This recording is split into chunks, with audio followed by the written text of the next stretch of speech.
அனைவருக்கும் வணக்கம். இது சாரதி லா ஸ்டடீஸ். சாரதி லா ஸ்டடீஸில் பிஎன்எஸ்ல அடுத்ததாக பார்க்கக்கூடிய மிக முக்கியமான கான்செப்ட் சீட்டிங். சிறு வினாக்களில் கேட்டுக்கிட்டே இருக்கிறாங்க. அது மட்டும் இல்லாமல் பெருவினாக்களில் எந்த இடத்துல நுழைச்சி எழுதணுன்றதை நீங்கள் தான் முடிவு பண்ணிக்கணும். ஏமாற்றுதல்னு அர்த்தம் சீட்டிங்னா. ஏமாற்றுதல் என்பது ஒருவரை பொய் நம்பிக்கையில் ஆழ்த்தி அவரிடமிருந்து பொருள் பணம் ஆவணம் பெற்றால் அது சீட்டிங் ஆகும். ஏதாச்சும் ஒரு பொய்யை சொல்ல வேண்டியது, என்கிட்ட இது இருக்குது அது இருக்குன்னு சொல்லிட்டு அவர்கிட்ட இருந்து பணத்தை ஏமாத்துறது, இந்த மாதிரியான விவகாரங்களில் ஈடுபட்ட அதற்கு பெயர் சீட்டிங்னு அர்த்தம். நிறைய கேள்விப்பட்டிருப்பீங்க, அவன் என்னை ஏமாற்றிட்டான்டா, அவன் என்னை சீட் பண்ணுறான்டா அப்படின்ற மாதிரியான ஒரு வார்த்தைகள் அடிக்கடி நம்மளுடைய வாழ்க்கையில் புழக்கமான ஒரு வார்த்தையாக தான் உபயோகப்படுத்திட்டு இருக்கோம். உதாரணமாக, ஏ என்பவர் பிக்கு நான் அரசு வேலை வாங்கி தருகிறேன் என்று பொய் கூறி ரூபாய் 10,000 பெற்றால் அது ஏமாற்றுதல் என்று அர்த்தம். ஏன்னா அரசு வேலைலாம் பார்த்தீங்கன்னா இந்த மாதிரிலாம் மிக எளிமையாலாம் கிடைக்காது, பணத்தை கொடுத்தாலாம் கிடைக்காது, அது ஏமாற்று வேலையாக தான் இருக்கும். இதே போல் இல்லுஸ்ட்ரேஷன் வேறு எதனா எழுதுங்க, ஒன்றும் தவறொன்றும் கிடையாது. செக்ஷன் 318 ஆஃப் பிஎன்எஸ்எஸ் பார்த்தீங்கன்னா டிஃபைன் பண்ணி சொல்லுது வாட் இஸ் சீட்டிங் அப்படின்னு. சீட்டிங் உடைய இன்கிரீடியன்ஸ் பார்த்தீங்கன்னா 2 வித் இன்டென்ஷன். கண்டிப்பாக ஏமாற்றும் எண்ணம் இருக்க வேண்டும் அப்படின்ற மாதிரி சொல்லிட்டாங்க. ஃப்ரம் த பிகினிங், அது முதல்ல இருந்தே இருக்கணும்ன்ற மாதிரி சொல்லிட்டாங்க. பின்னர் வரக்கூடாது. ஏமாற்றும் எண்ணம் பார்த்தீங்கன்னா பின்னர் வரக்கூடாது, அது முதல்ல இருந்தே இருக்கணும். ஃப்ரம் த பிகினிங் கூடவே என்ன சேர்ந்துக்குது, வித் த இன்டென்ஷன், ரெண்டுமே சேர்ந்துக்குது. இது இந்த ஃப்ளோ சார்ட் உங்களுடைய ஆன்சர் ஷீட்டில் வரா மாதிரி பார்த்துக்கங்க. இந்த ஒரு கேஸ் ஸ்டடி பாருங்க, Mahadeo Prasad versus state of West Bengal. இந்த கேஸ் ஸ்டடி மிக தெளிவாக சொல்லுது இந்த ஃப்ளோ சார்ட்டை பற்றி.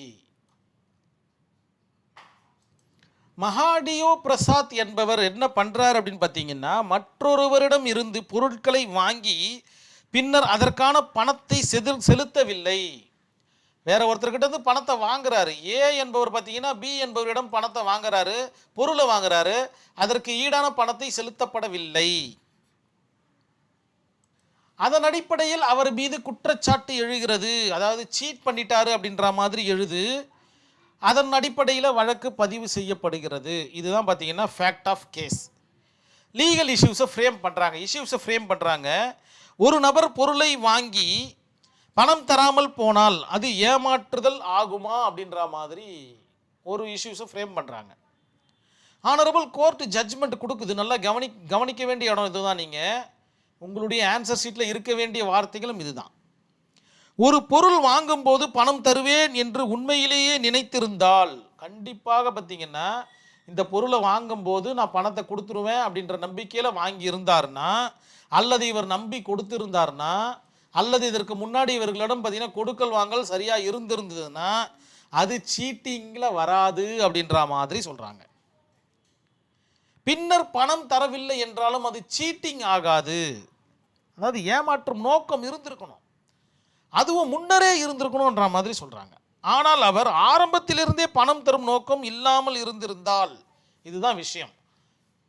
ஏமாற்றும் எண்ணம், இந்த லைனை பாருங்க, ஏமாற்றும் எண்ணம் பிறகு வரக்கூடாது, அது ஆரம்பத்திலிருந்தே இருக்க வேண்டும்.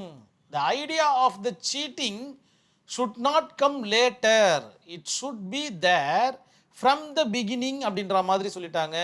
யாரு சொல்றது? ஆனரபிள் சுப்ரீம் கோர்ட் சொல்லுது இந்த வழக்கின் வாயிலாக.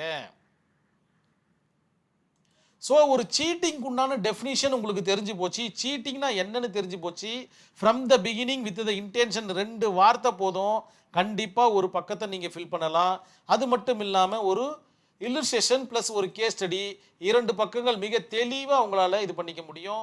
மகாடியோ Prasad versus state of West Bengal, இந்த ஒரு கேஸ் ஸ்டடி எழுதிட்டிங்கன்னா வேலை முடிஞ்சிச்சு. கண்டிப்பாக இந்த வீடியோ உங்களுக்கு புரிஞ்சிருக்கும் என்ற நம்பிக்கையில் இந்த வீடியோவை நான் கம்ப்ளீட் பண்ணிக்கிறேன்.